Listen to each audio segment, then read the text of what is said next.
But yeah, I think one thing I started really honing in on like my mental and like my mental health like this past year, even before like coronavirus started. Because I started to realize like you could be born with a lot of gifts or a lot of talents, but if your mind isn't right, then it's kind of like wasted potential. And like you can reach your full potential if your mind is like 100% and like your thoughts and everything like help you on your path. And so I was trying to like, gain a strong mind and learn how to hone that in and get into meditation and all that stuff. And one thing I came across was like this ancient like Greek philosophy of like stoicism.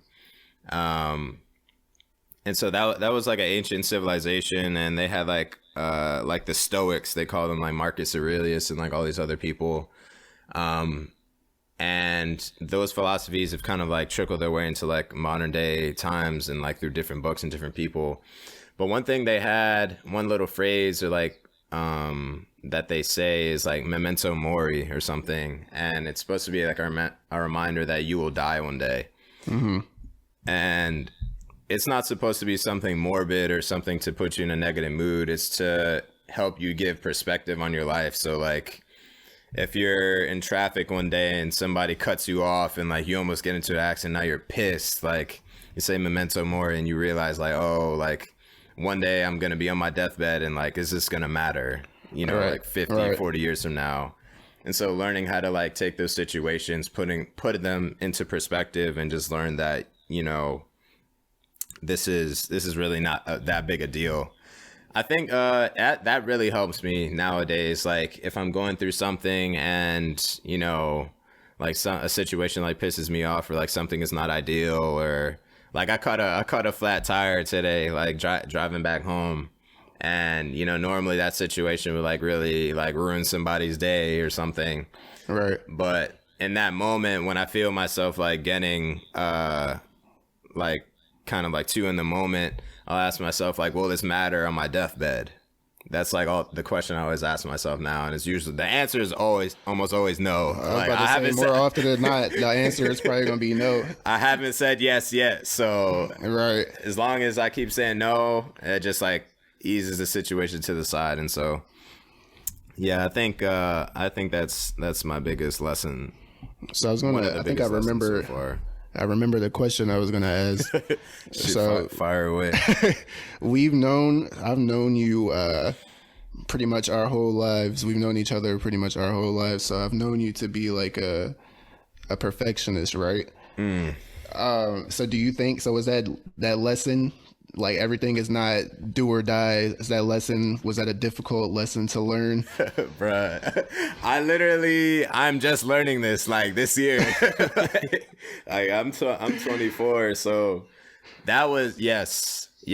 I started to realize that perfectionism is bad, and like while it's good, in athletics and stuff and like attention to detail and like trying your best and always trying to become better, life is about balance. And so it's like when you're too far to the left and you're like, oh, we have to try again, we have to get it right, we have to make sure it's perfect, and like there's no room for error, you kind of need to like balance that out and like come back to the middle. Like I'm gonna try my hardest, I'm gonna do the best that I can, I'm still have that attention to detail, but if it doesn't work out or if something bad happens, it's okay.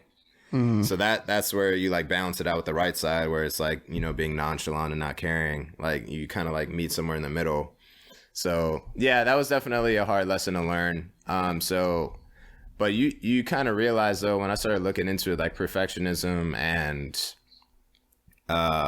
just trying to be too right all the time, it creates a multitude of issues that you don't really realize. Like, and I started reading through different articles and stuff, and they're like, some of the symptoms of like perfectionism is like having anxiety or procrastination and not being able to start things.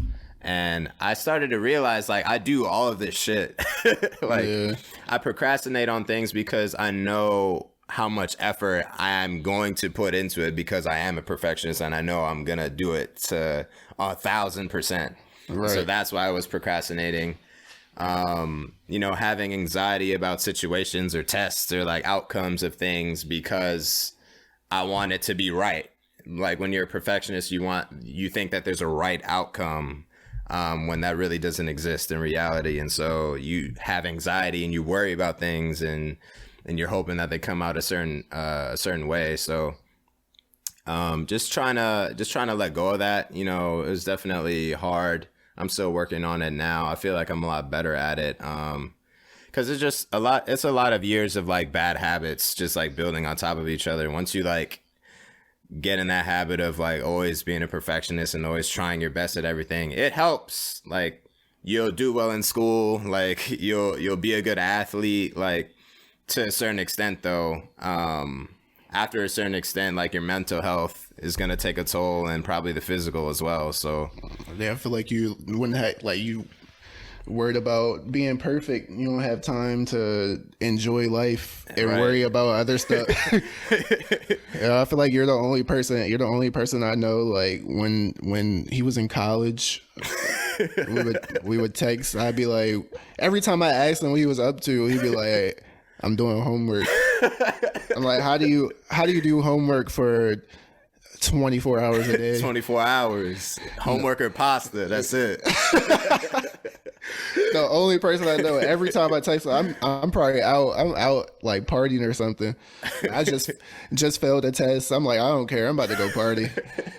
Text him. It's like 11 o'clock on a Friday. What you up to? Right, Like right. homework.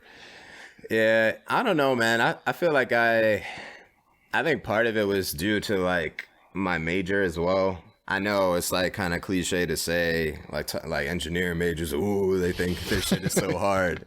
But there was the way teachers and classes teach shit in engineering, there's no room for error, basically. Yeah.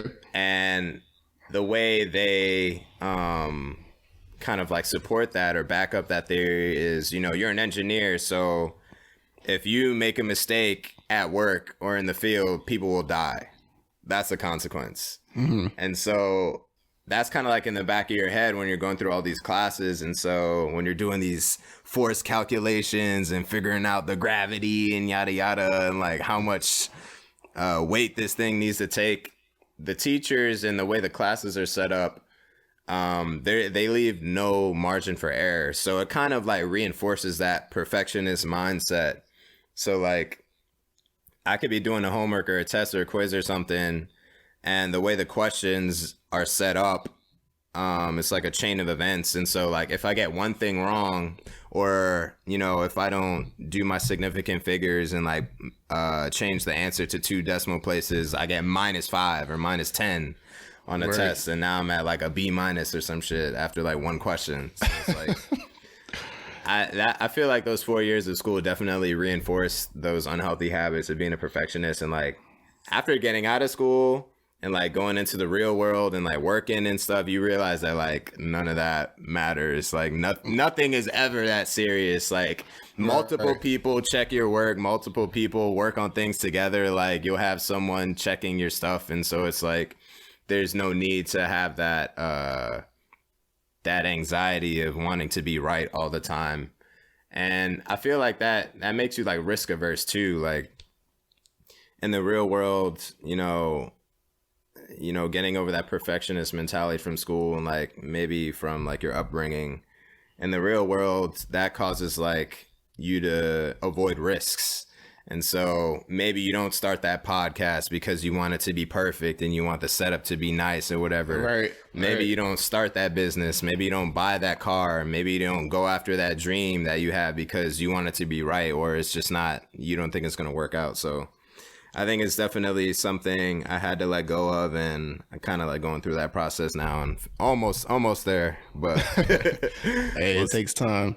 But yeah, It takes time. I think would you made another important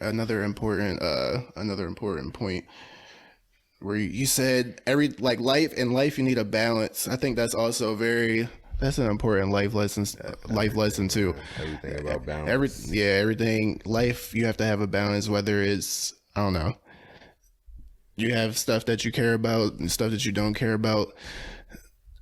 there has to be somewhere like you could go hard for certain things. Other things are unimportant, so you don't, they might not require your energy. So you just have to find that middle ground. Yeah. Find stuff you care about. You could go hard at that. Yeah. That's super important too. Like what are your priorities? Like I feel like that was another thing, talk about the perfectionist stuff. Like not everything needs to be perfect. Like there's like the ROI is not there for certain stuff. Like if you brush your teeth perfectly, there's no difference between you doing it perfectly and you doing it 70%. Like, right. Whereas like if you're jumping out of an airplane, yeah, you want to be a perfectionist and like have 100% into that. So it's just like exactly. Prioritizing what's important to you, having that balance, and like figuring out, what you need to spend your time and energy on, and like focus on those things. So that's definitely a good point you brought up too.